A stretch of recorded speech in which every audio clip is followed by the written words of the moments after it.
Google a créé Internet, celui qu'on connaît aujourd'hui, mais pour y parvenir, de nombreux échecs se sont perdus en chemin. Et vous commencez à me connaître, j'adore apprendre des échecs aux millions de dollars. Google+, iGoogle, Google Stadia, ou encore les Google Glass. Les génies échouent aussi, et c'est souvent dans ces instants précis que naît leur légende.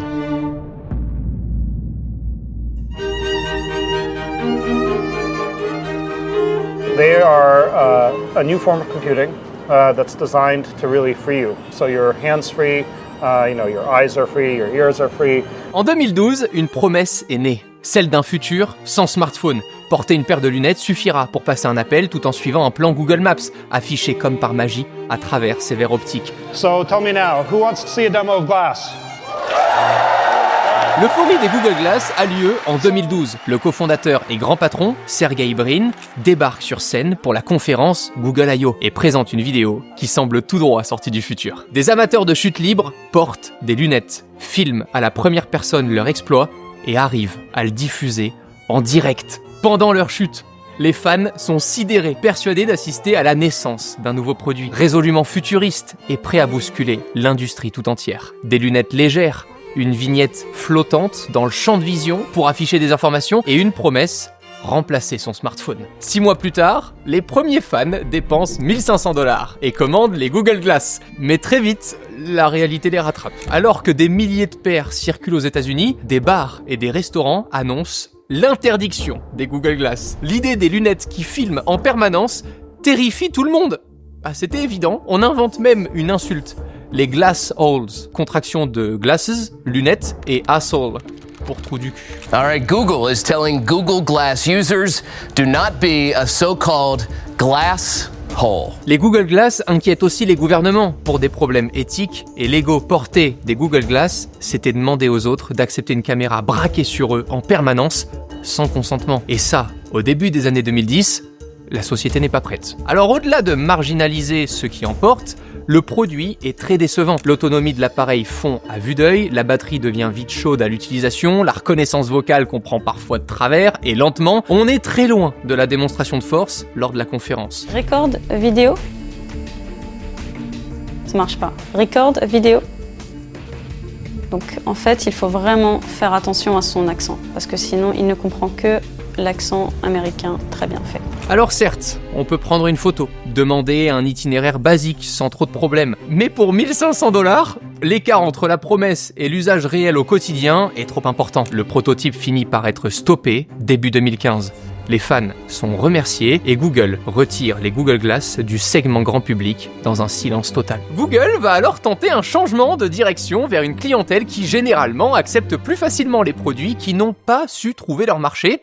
Les professionnels. On oublie les Google Glass pour créer du contenu, désormais il est question d'augmenter la productivité de certains salariés. La naissance des Google Glass, édition entreprise. Alors, c'est moins sexy que le saut en parachute en live, on parle là d'afficher des checklists et de libérer les mains d'un technicien. On n'est plus du tout dans l'objet de désir pour nerds, mais dans l'outil pro et spécialisé. Sauf que là aussi, les limites matérielles et logicielles pèsent et on retrouve très vite les mêmes problèmes qu'avant. Lenteur, incompréhension, utilité très limitée. En mars 2023, Google prend la décision d'arrêter complètement l'hémorragie et annonce la fin du support au 15 septembre de la même année. Pourquoi Google a échoué avec les Google Glass ? Au-delà des problèmes d'usage, c'est peut-être bien parce que personne n'avait vraiment, en 2010, besoin de ce gadget. Les Google Glass arrivent avec une idée fascinante, mais personne ne comprend comment s'en servir au quotidien. Et je rappelle qu'en 2010, Instagram avait à peine 2 ans. Leur icône iOS ressemblait à ça. On était très loin d'être dans l'ère de la création de contenu. Les Google Glass n'étaient pas un outil du quotidien. C'était un gadget de labo qu'on avait sorti trop tôt. Au même moment, les smartphones atteignent un niveau de perfection ultime. Tout fonctionne mieux sur un écran classique que sur une paire de lunettes connectées. Les Google Glass devaient remplacer le smartphone. Et c'est peut-être là qu'est né l'échec. Plutôt que d'inventer son propre marché avec ses propres codes, Google cherchait à égaler. Google a ouvert la voie à Meta et ses Ray-Ban connectés sortis en 2023 qui ont su trouver leur marché avec plusieurs millions d'exemplaires vendus à travers le monde. Et dans le business, le timing est crucial. Peu importe l'innovation proposée, c'est au marché de décider. Les fails de Google ou d'autres doivent nous faire prendre conscience d'une chose. Peu importe les échecs qu'on traverse en chemin, plus vite on se lance dans ce projet qui nous tient à cœur, Et plus vite on apprend. Hostinger, qui sponsorise cette vidéo, ont créé tous les outils pour se lancer facilement et créer son site internet avec l'aide de l'IA. Plus besoin de parler à ChatGPT, tout est intégré. En cliquant sur leur lien en description, vous découvrirez leur créateur de site internet avec l'aide de l'intelligence artificielle avec un générateur d'images, de logos aussi, et même une aide à la rédaction quand on a le syndrome de la page blanche. Plus aucune excuse pour ne pas vous lancer.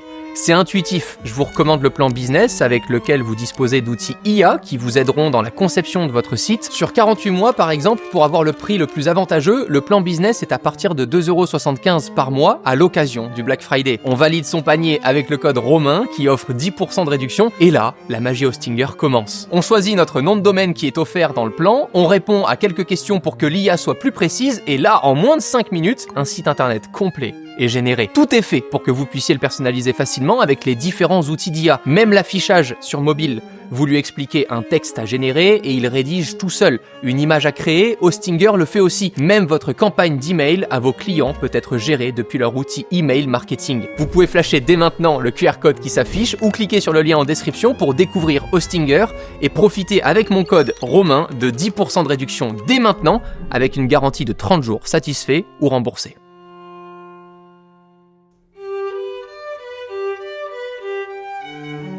Google veut remplacer Facebook. Google+ arrive en 2011. Le monde des réseaux sociaux est déjà bien implanté. Facebook vient de dépasser les 700 millions d'utilisateurs. Twitter s'impose comme le fil d'actualité en direct. Et Google, lui, regarde tout ça avec un peu de frustration. Qu'est-ce qu'on a manqué, bordel ? Alors malgré sa toute-puissance, Google n'a jamais réussi à créer un réseau social. Réussir à capter encore plus l'attention des gens au quotidien, c'est non seulement une mine d'or de nouvelles données pour que Google améliore ses produits, mais aussi de nouveaux espaces publicitaires à remplir. Leur réponse ? Google+, une sorte de réseau social universel intégré à tout l'écosystème Google. Quand tu ouvres un compte Gmail, tu as un profil Google+.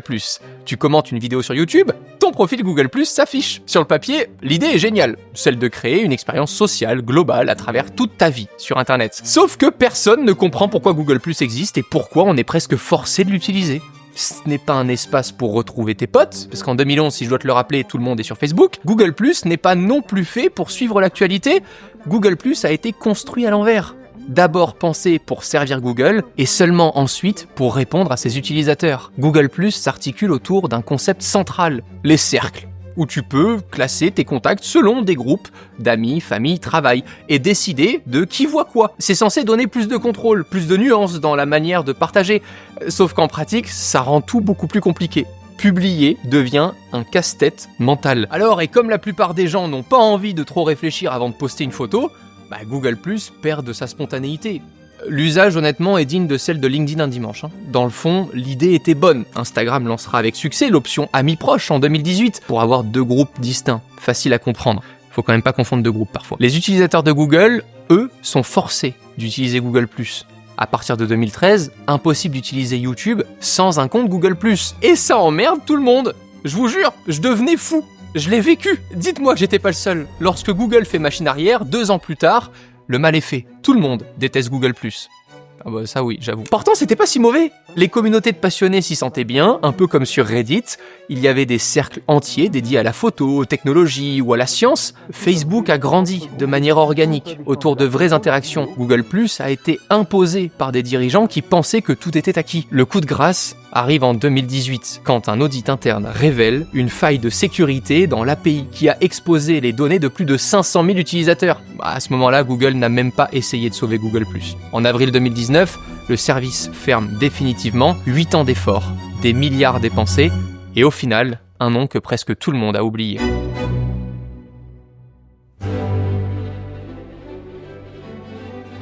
Starting today, 100,000 people will get to test what Google is hyping as its latest and greatest application. All right, so it's called Google Wave. L'avenir des communications sur Internet dans les mains de Google.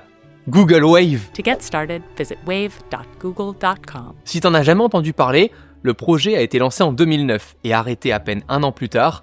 Pourtant, à l'époque, on a cru à une révolution. Je vous le rappelle dès maintenant, et vous êtes des milliers à nous écouter en podcast audio, on est disponible partout. Donc, quand vous allez courir, faire votre sport, que vous cuisinez ou que vous êtes en balade, vous mettez vos écouteurs et vous pouvez nous suivre aussi maintenant en audio partout. Wave devait ni plus ni moins redéfinir l'avenir de la communication sur Internet. With Wave, we're trying to take a new and more modern approach to how we communicate and work together on the internet. En 2009, sur scène, il y a 2 ingénieurs danois, des cracks dans leur domaine, Lars et Jens Rasmussen, les créateurs de Google Maps. Ce jour-là, une promesse.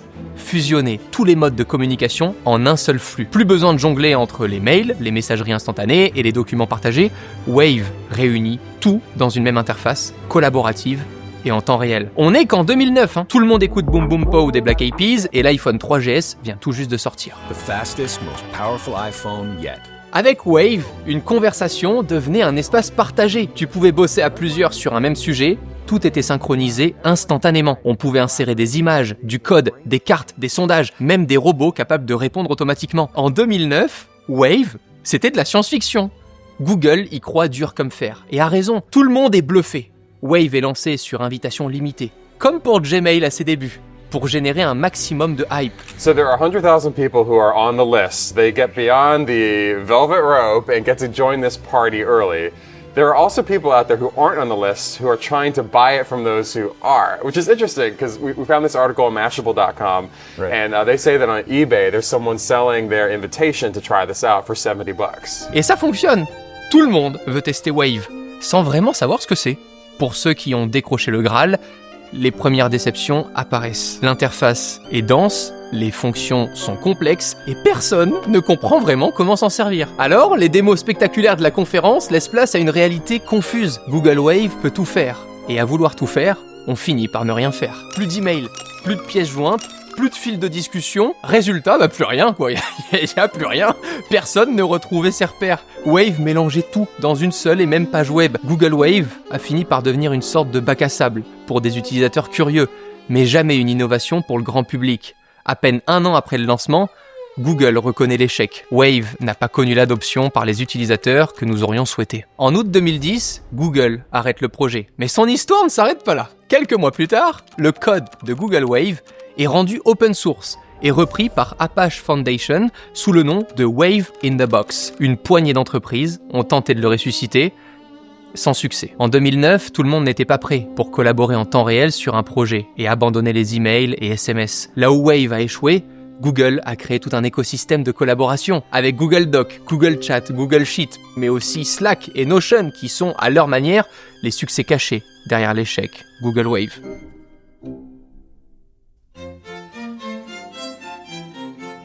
Des milliardaires dépensent chaque année des fortunes pour qu'on soit à leur disposition 24/24. Mais en 2007, Google invente une conciergerie de luxe, disponible avec un simple numéro de téléphone.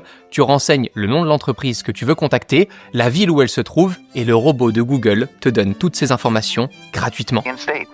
Mountain View, California. You can also type in a zip code, and then you say what you're looking for. What business name or category? Pizza delivery? Number 1. Choose the one you want. Fast pizza. Number 1. And Google 411 will connect you. Connecting. Google vient d'inventer Goog 411. On est en 2007, la 4G n'existe pas encore, le son Baby de Justin Bieber non plus, et la plupart des gens utilisent encore des téléphones à touche. Google veut trouver le moyen de relier les utilisateurs à Internet sans passer par un navigateur. L'idée est simple. Permettre à n'importe qui d'obtenir le numéro de téléphone d'un resto ou de n'importe quelle entreprise grâce à un système de reconnaissance vocale. Tu composes un numéro, le 1-800-GOOG-411, et une voix automatique te demande ce que tu cherches. Quelle ville ? Quel état ? Le nom de l'entreprise ? Tu réponds à voix haute. Mountain View, California. Et en quelques secondes, Google te donne les résultats les plus pertinents avec la possibilité d'être directement mis en relation. C'était Siri avant Siri. Le 118-218 après le 118-218. Pour vos renseignements téléphoniques, appelez le 118-218. C'était simple, accessible à tous et totalement gratuit. Des millions d'Américains l'ont utilisé et souvent sans réaliser qu'ils parlaient directement avec une IA expérimentale de Google. Goog 411 n'était pas juste un service commercial, il remplissait un rôle bien précis pour Google.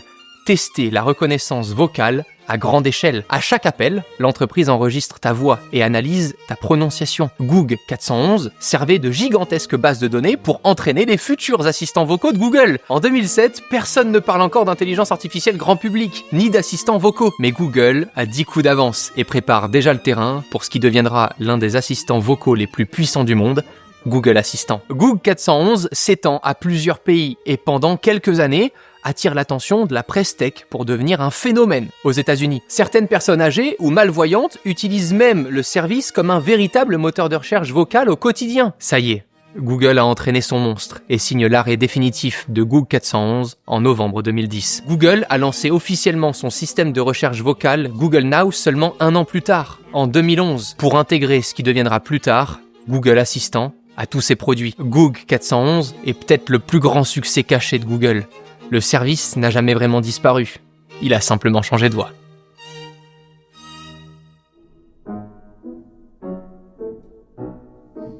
Our vision for Stadia is simple. One place for all the ways we play. Imaginez, ouvrir un navigateur internet et lancer vos jeux vidéo préférés. Peu importe votre ordinateur ou même votre tablette, tout se joue en haute définition, comme si vous regardiez une vidéo YouTube. C'est ce qu'on appelle le cloud gaming, et ça fait des années qu'on en parle, sans jamais vraiment parvenir à ce tour de magie. Stadia, c'est le nom du magicien imaginé par Google et lancé officiellement en novembre 2019. Il suffit d'ouvrir ton logiciel Google Chrome et en quelques secondes, tu joues aux plus beaux jeux vidéo en 4K. Sans jamais solliciter ta machine. Toute la puissance provient de Google et des plus gros serveurs informatiques du monde, la meilleure infrastructure réseau grâce à des milliards de dollars investis. Tuer les consoles de jeux vidéo, c'est la promesse de Google. Ce que Netflix a fait à la télé n'est rien comparé à la guerre déclarée. En 2019, le discours séduit. Google promet un futur où n'importe quel appareil connecté à Internet devient une console de jeux vidéo. At launch, we'll support being able to play games across desktops, laptops, TV, tablets and phones.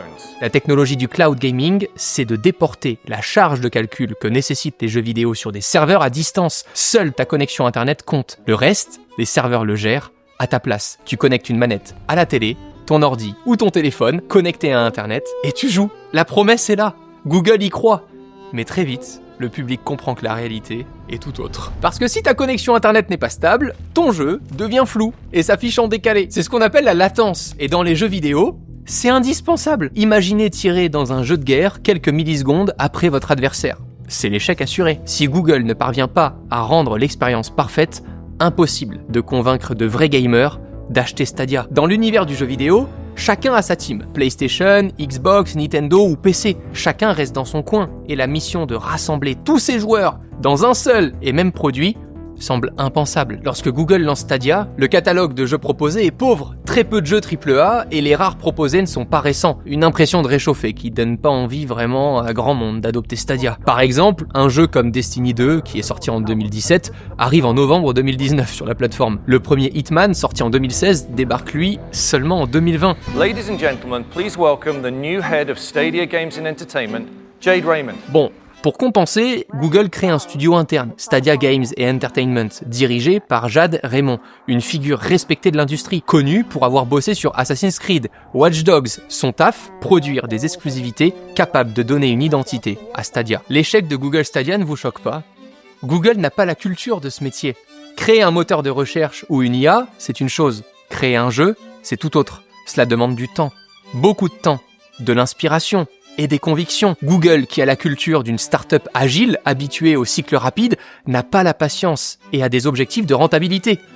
C'était perdu d'avance. Les joueurs devaient acheter leur jeu à plein tarif, en plus de payer un abonnement pour profiter de la meilleure qualité de streaming. Seulement 2 ans après son lancement, Stadia ferme ses portes. Jade Raymond quitte l'entreprise et Stadia perd le peu de légitimité qui lui restait. Microsoft, eux, déploient leur Game Pass. Sony renforce PlayStation Now et Nvidia affine GeForce Now. Ces poids lourds de l'industrie ont compris que le cloud gaming ne remplacera pas les consoles. Ils les complètent. Le 29 septembre 2022, Google annonce la fin de Stadia. La nouvelle surprend à peine. L'entreprise rembourse tous les achats, du matériel au jeu, presque pour s'excuser de ne pas avoir été à la hauteur. Google, une nouvelle fois, a voulu tout renverser. Stadia était voué à l'échec. Dans un univers magique, la technologie ne suffit pas. Le jeu vidéo est un monde à part. Et si Google l'a oublié, toute réussite démarre par une belle histoire.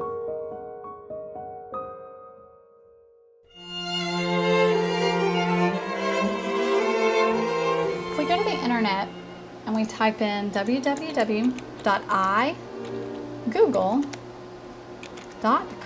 they have set up a web page that you can customize to your own. Entre deux whiz sur MSN, au début des années 2000, AI Google. un service complètement oublié aujourd'hui. Révolutionnaire à l'époque. En mai 2005, iGoogle transforme ta page d'accueil Google en un tableau de bord sur mesure. Une page personnalisable où tu peux suivre la météo, tes emails, l'actualité, les flux RSS, wow.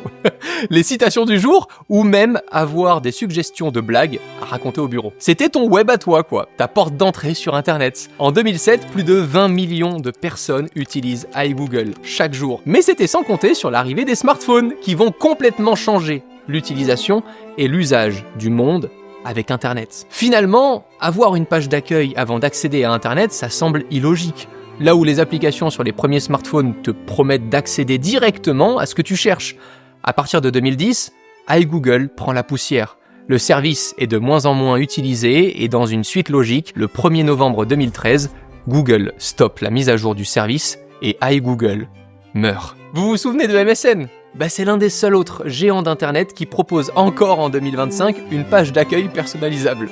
MSN, avec à peu près la même présentation. Alors si c'est encore ton onglet de bienvenue, tu fais sûrement partie des plus vieux abonnés de ma chaîne YouTube. Je suis impatient de lire en commentaire la raison de ta page MSN. Symboliquement, l'arrêt d'iGoogle, c'était la fin d'une certaine vision d'Internet, celle qui était une invitation à construire notre propre web. C'était aussi un reflet de l'époque. Les années 2000 sont celles de la personnalisation à outrance. On changeait son fond d'écran, sa sonnerie, son profil MySpace, la police d'écriture sur son Skyblog, son thème MSN. Bon, si vous avez autant de nostalgie que moi avec la prononciation de ces mots, foncez voir notre vidéo « Que sont-ils devenus ?» Je vous raconte toutes leurs histoires. Les échecs me fascinent. J'espère que vous avez pris autant de plaisir que moi dans cette vidéo à les découvrir, non pas parce qu'ils ont perdu, mais parce qu'ils nous ont permis de gagner. Les génies échouent aussi, et c'est souvent dans ces instants précis que naît leur légende.